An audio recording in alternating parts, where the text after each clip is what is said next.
Boa noite. A gente vai apresentar o tema bacteriose, tríade epidemiológica e medicina da conservação. O grupo ele é composto por Ana Carolina Loyola, Júlia Trindade e Pedro Henrique Rebouças. Esse trabalho ele foi realizado com a orientação da professora Daniele Barros Silva Fortuna, pelo componente curricular Fatores Bióticos e Ameaça à Vida.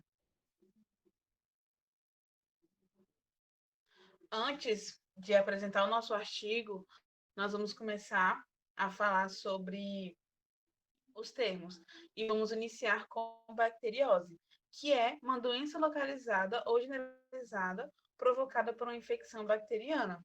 E um exemplo é a bronquite, que ela é causada pelo pneumococcus, falando informalmente, que causa inflamações nos brônquios, inflamações dos brônquios, e acaba gerando a bronquite.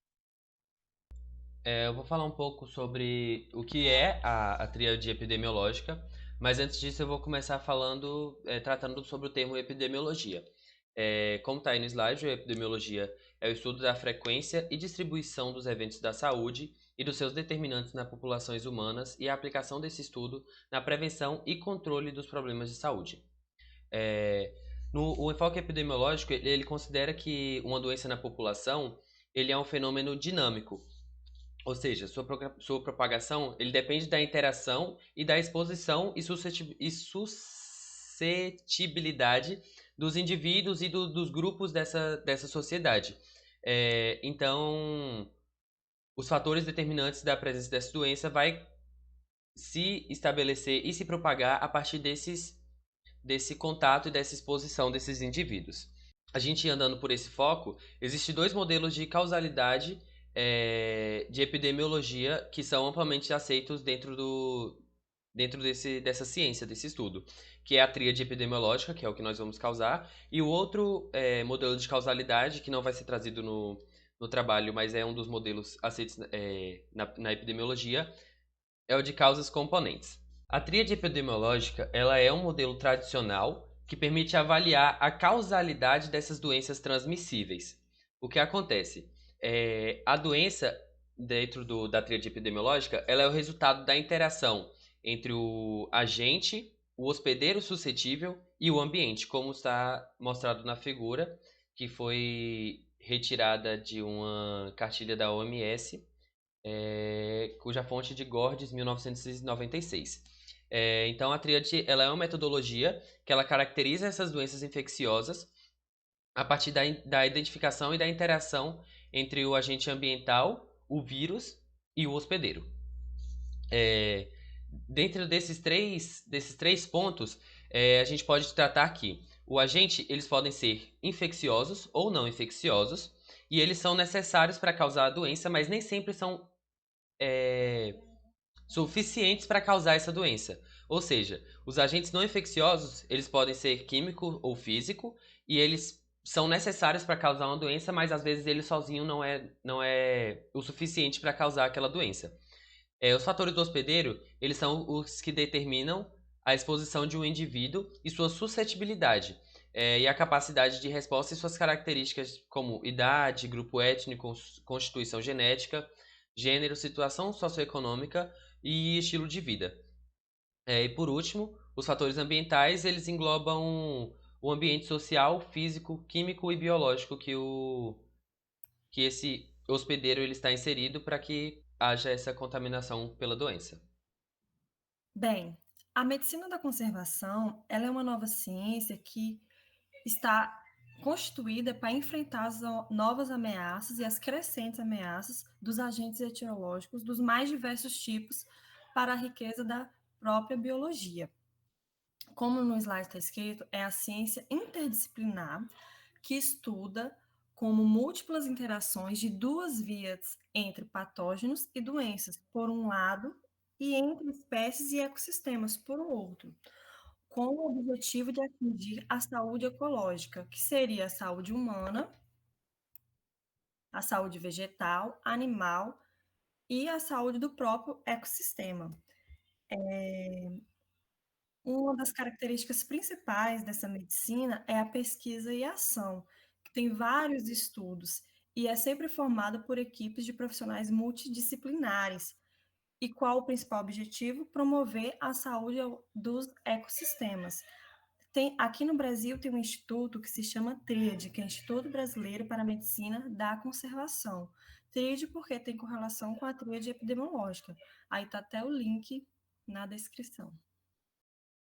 Agora que nós terminamos de explicar os conceitos de cada subtema, cada subtópico, nós vamos apresentar um artigo para vocês, que ele foi escrito pelo Rômulo Alves e a Thelma Dias, e tem o título Usos de invertebrados na medicina popular no Brasil e suas implicações para a conservação. Esse artigo nós escolhemos porque ele foi o mais próximo que nós encontramos de intercalar, de conversar com os três temas, que é a bacteriose, a tríade epidemiológica e a medicina da conservação. Esse artigo ele trata do uso de animais para fins medicinais na medicina popular brasileira. A biodiversidade e a medicina tradicional eles estão intimamente ligados a partir do momento que a biodiversidade é uma fonte inestimável de informação e de matéria-prima que é o suporte desse sistema de saúde tradicional de diferentes culturas humanas. Os animais e os produtos derivados desses animais, como é o exemplo do mel de abelha, que vai ser falado posteriormente, eles vêm sendo utilizados como fonte de medicamento desde os tempos remotos, em diferentes culturas humanas, e eles veio se perpetuando por meio da medicina tradicional. E essa medicina tradicional, a Organização Mundial de Saúde, ela estima que entre 75% e 80% da população humana mundial utiliza essa modalidade de medicina, que é o que atesta, né, a relevância desse tipo de medicina, que é a medicina tradicional. As comunidades humanas, eles desenvolveram um saber acerca das propriedades terapêuticas dos animais e das plantas, e o uso desses recursos naturais como remédio, eles acabam utilizando como uma opção na substituição de medicamentos provenientes da indústria farmacêutica. O uso de animais para fins medicinais, ele é conhecido como zooterapia. E essa zooterapia, ela está intimamente ligada com a etnofarmacologia, que é a ciência que procura entender o universo desses recursos naturais, que são as plantas, os animais e os minerais, e como esses recursos naturais eles são utilizados como remédios, como drogas, sob a ótica de grupos humanos. Esses levantamentos etnofarmacológicos, eles são instrumentos promissores na descoberta de novas drogas, novos remédios, que auxiliam no tratamento de doenças. Esses conhecimentos e práticas zooterapêuticas, eles são transmitidos de geração em geração por meio da tradição oral e eles interagem muito intimamente com os aspectos da cultura de qual eles fazem parte. A zooterapia, ela é uma prática que está presente em todas as culturas humanas, mas mesmo assim é uma área pouco estudada quando a gente compara com os estudos das plantas medicinais. O conhecimento sobre esses animais utilizados para fins medicinais, ele é relevante para a ciência e para a sociedade humana e ele é necessário para o entendimento desse fenômeno, desde os aspectos históricos, econômicos, até os aspectos sociológicos, antropológicos e ambientais. No Brasil, os animais eles vêm sendo amplamente utilizados como recurso medicinal desde antes da chegada dos colonizadores. Então, a manifestação dessa medicina popular e da zooterapia no país, ele traz uma interação de elementos indígenas, africanos e europeus, que resulta em uma rica etnomedicina que tem tido um papel importante na sociedade, a partir das práticas de saúde de pessoas pertencentes a diferentes classes sociais. Porque o que acontece? Como eu disse anteriormente, essas comunidades eles acabam utilizando dos animais e das plantas para substituição de remédios provenientes da indústria farmacêutica, que acaba colocando à disposição da população a preços que não condizem com a realidade socioeconômica ou cultural daquela população. A conservação de animais de importância medicinal, que são usados popularmente, eles acabam gerando questões relevantes dentro de uma perspectiva ecológica. Porque o que acontece? Algumas dessas espécies utilizadas na medicina popular, elas encontram-se ameaçadas de extinção e sobre o perigo de sobreexplotação. O que é sobreexplotação? nada mais é que a exploração exacerbada, que acaba tendo um viés não ecológico, não sustentável, que gera consequências negativas, que cedo ou tarde elas são prejudiciais desde o ponto de vista tipo físico, né, quantitativo desses animais presentes no ecossistema, quanto também consequências negativas no âmbito ambiental, o que vai contra o que prega a medicina da conservação, que, que preza pela saúde do ecossistema. O objetivo desse estudo, ele vem tenta compilar essas informações que que foram adquiridas por meio de revisão bibliográfica, e eles compilam essas informações sobre essas espécies de invertebrados utilizadas na medicina popular no Brasil, e eles discutem e procuram discutir possíveis implicações conservacionistas decorrentes da exploração de algumas espécies. A metodologia utilizada nesse trabalho ele foi realizada a partir de uma revisão bibliográfica referente a trabalhos que apontassem o uso de animais medicinais no Brasil, com foco nos invertebrados. Foram buscados artigos, livros, capítulos de livros, teses, monografias, dentro de alguns bancos de dados bibliográficos, como o Web of Science, o Scopus, o Google Scholar. Além disso, eles também procuraram em trabalhos de bibliotecas e pedidos direto a alguns autores. Foram compilados alguns trabalhos etnozoológicos e etnoecológicos que citassem esses invertebrados no uso deles para fins medicinais. E para a confecção desse banco de dados, eles só consideraram as espécies que são devidamente identificadas em catálogos de zoologia. Tá. Aqui nós trazemos uma figura que foi retirada do nosso artigo e traz algumas espécies de estrelas do mar que encontram-se ameaçadas de extinção. Partindo para essas discussões desse artigo, nós temos assim, os compilados dos registros desses trabalhos foram totalizados, né, encontrados 81 espécies de invertebrados utilizados com propósitos medicinais, sendo 42 espécies terrestres, 35 marinhas ou estuárias e 4 ducícolas. Essas espécies invertebradas compreendem 5 categorias taxonômicas, estão distribuídas em 41 famílias. As categorias com maior número de espécies medicinais citadas foram os insetos, moluscos e crustáceos. Como esses números de invertebrados eles foram reportados, são muito altos, né? Demonstra a importância desse grupo como alternativa terapêutica no Brasil. Eu vou falar um pouco sobre os produtos zooterapêuticos e sua utilização. Os invertebrados medicinais registrados, eles podem tanto ser utilizados integralmente, né, em conjunto com outros, ou isolados, tais como carne, cabeça, vísceras, concha, abdômen, secreções do corpo e produtos do metabolismo. Essas práticas, elas também são registradas em outros países. E como o Pedro falou anteriormente, que essa cultura ela é passada de geração em geração oralmente, isso pega bastante na questão de sua importância, sempre levando em consideração a importância de se estudar isso. E o seu modo de preparo, o seu modo de uso, ele vai variando para cada pessoa. Mas, geralmente, as partes mais duras, como as conchas, elas são secas ao sol, pisadas ou raladas, né, até que você consiga como resultado o pó. E esse pó ele pode ser ingerido em chás ou juntamente com a alimentação.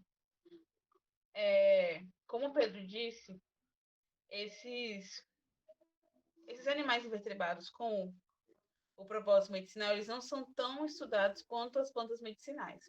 Porém, é comum em algumas culturas misturar tanto os produtos terapêuticos, né, dos invertebrados, nessa questão do pó, com plantas medicinais. E eles fazem o que é chamado de garrafada. Eles misturam tudo isso e banham em cachaça, preparam essa garrafada e vão tomando. Dentre alguns animais que estão sendo citados nessa medicina moderna, é citado o mel da abelha, que ele pode ser utilizado no tratamento de feridas, úlceras e queimaduras, sendo também um excelente agente antibacteriano. Aí, voltando de novo, para a maioria dessas espécies, não há estudo sobre o seu potencial clínico farmacológico, evidenciando mais uma vez a necessidade das pesquisas. Por quê? Porque se é utilizado culturalmente, passado de geração em geração, se tem a eficácia desses produtos, né? E eles, como se tornam muito popular, essas pesquisas elas vêm ser importantes porque vai ter uma utilização correta e segura. E também consciente, porque, como o Pedro citou de novo, teve toda essa questão que pode acabar levando algumas espécies em extinção. Então, para o seu estudo, é de suma importância que sejam realizados estudos químicos e toxicológicos para que o consumo seja correto e seguro para a população. Implicações para a conservação. Um dos principais fatores das implicações para a medicina da conservação é a zooterapia, porque ela tem uma perspectiva conservacionista. Como os colegas falaram anteriormente, os estudos são muito rasos, vasos, é pouco estudado. Então, eles aplicam mais para animais vertebrados. Mas aqui no trabalho, fala principalmente, o foco é nos animais invertebrados. E, pela essa utilização, tem a subexploração e a extinção de algum desses animais, como está escrito no slide. Essas estrelas aí, gente, estão em extinção, principalmente no Brasil. Na época que foi se feito os estudos, tinha somente 1.000 indivíduos adultos dessas estrelas e 2.500 dessa estrela do mar. E outra coisa importante é a utilização da diversidade biológica, porque, como foi citado, é um trabalho de profissionais multidisciplinares. Uma coisa muito também que se aplica na medicina tradicional, tanto na medicina da conservação, é a cultura dos povos indígenas, que se mantém essa cultura, mas isso não leva ao contexto de que eles estão ajudando para que essa propagação dessa extinção e dessa subexploração aconteça. E a pressão e o peso da medicina da conservação sobre essa exploração, se comparado às outras coisas que acontecem, é muito pouco. Por exemplo, a coleta acidental, a destruição e a descaracterização de habitat, a coleta predatória, a questão mesmo do turismo excessivo, comparado a esses fatores que ajuda na extinção, na subexploração, é bem pouco o peso da medicina da conservação. E outra coisa que se é explorado e falado bastante é sobre a sustentabilidade dos recursos faunísticos, que eles procuram ter essa sustentabilidade, esse equilíbrio, né? Como a gente disse, é a saúde humana, animal, ambiental e ecológica. Pode passar, por favor. Bem, como eu estava falando, a utilização dos produtos zooterápicos, eles são derivados de espécies ameaçadas em extinção. Então, uma das soluções seria essa, de utilizar mesmo os animais, tanto os animais vertebrados, invertebrados, plantas, vegetais, que não sejam ameaçados, que não estejam ameaçados e que tenham estudos cautelosos, porque, como a Júlia disse, se estuda mais os vegetais do que os próprios animais para essa medicina da conservação. Outra coisa importante é a diversidade da fauna, que está bem precária devido a essa exploração. A cultura popular dos indígenas também, aqui no Brasil, é pouco utilizado ainda, pouco conhecida, na verdade, mas é utilizada mais nessas aldeias. A importância comercial também sobre essa medicina da conservação, que move algumas empresas que estão tendo essa iniciativa mesmo de conservar o meio ambiente em prol do bem de todos. E são estudos multidisciplinares, né, que tem toda essa coisa aí, né, do social, cultural e econômico, e tudo isso para ter a sustentabilidade dos recursos zooterápicos. A falta desse monitoramento, dessa regulamentação desse comércio é muito preocupante, devido à grande extinção desses animais que se utilizam, né? E também tem aquele comércio dos produtos que pegam estrelinhas para virar coisa de decoração, e entre outras. E às vezes as pessoas nem sabem que é uma espécie rara e é uma espécie que se necessita para a própria medicina e para o bem de todos. Mas, enfim, tudo isso visa o quê? Estabelecer medidas que sejam próprias para que se possibilite essa sustentabilidade dos recursos zooterápicos e para o bem de todos, né, gente? Para que, como os outros temas dos outros colegas foi dito, a saúde única, a medicina tradicional. Bem, gente, o nosso trabalho foi isso, né? Visando mesmo a falar como é a importância da medicina da conservação e todo o conhecimento, mesmo que seja pouco. Aí são nossas referências. Vai ter o link na descrição, tanto do Instituto Tríade, como da nossa referência. E é isso. Muito obrigada. Boa noite. Então, gente, para finalizar nosso trabalho e para uma avaliação do nosso trabalho, né? No caso, vocês avaliarem, a gente está usando essa plataforma, o Padlet, com um varal virtual, que seria o varal do Que Bom, Que Pena, Que Tal. Nesse maisinho, vocês vão clicar. Se vocês entrarem como anônimo, escrevam o nome de vocês no título, tá vendo? Tem título, escreva algo. Escreva o nome de vocês e no algo você escreve que bom, aí que bom que teve tal coisa no nosso trabalho, o que vocês acharam que teve de bom. No que pena, vocês colocam que pena que vocês não falaram sobre isso, não teve isso. E no que tal, é uma sugestão do que nós podemos acrescentar para o nosso próximo trabalho. A gente preferiu utilizar essa plataforma porque somente eu, que criei a sala, posso apagar outros comentários. Vocês só podem apagar o seu comentário, editar o seu comentário. Do restante, somente eu posso apagar o de todo mundo e acrescentar.